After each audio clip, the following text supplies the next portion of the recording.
தயவு செஞ்சு இந்த ஒரு வீடியோ மட்டும் ஸ்கிப் பண்ணிடாதீங்க. 7 நேஷனல் பிளேயர்ஸ் விளையாடக்கூடிய ஒரு கிளப்ல விளையாடுறதுக்கு ப்ராப்பரான ஃபுட்பால் கூட இல்லங்கிறத நினைச்சா ரொம்பவே வருத்தமா இருக்கு.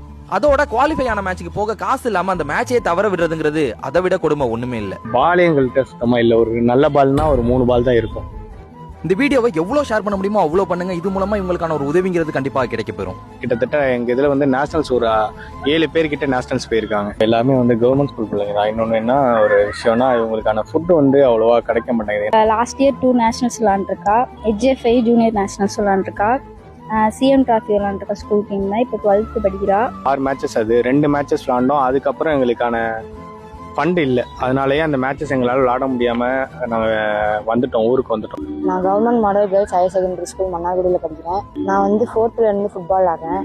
மொத்தம் நான் 5 நேஷனல்ஸ் விளாண்டுருக்கேன். 7 கோல்ஸ் அடித்தேன். அப்புறம் ஜூனியர் நேஷனல்ஸில் 5 கோல்ஸில் டாப் ஸ்கோரராக இருந்தேன். ஒரு கிட்டு வாங்கணும்னாலே ஒரு 1000 ரூபா வந்துடுது. அது அவங்க வீட்டுக்கும் கொஞ்சம் இதாக தான் இருக்குது. பார்த்தீங்கன்னா கூட ஒரு பொண்ணு அங்கே இருக்குது, கிட்டத்தட்ட ஒரு வாரமாக பூட் இல்லாமல் இருக்குது. அதுக்கே நாங்கள் இப்போ யார் கேட்டு வாங்கி கொடுக்குறதுன்ட்டு அந்த ஐடியா யாருமே எங்களுக்கு ஸ்பான்சர்ஸ் அவ்வளோவா கிடைக்க மாட்டேங்கிறாங்க. இதுலேயே வந்து எங்களால் ஒரு ஆள் 2 ஆள் புது ஆள் நாங்கள் நெக்ஸ்ட் இயருக்கு அனுப்ப முடியுது அப்படின்னா எங்களுக்கு ஸ்பான்சர் இன்னும் நல்லா கிடச்சிச்சின்னா நாங்கள் இன்னும் நிறைய பிளேயர்ஸை நாங்கள் அதிகமாக அனுப்புவோம்.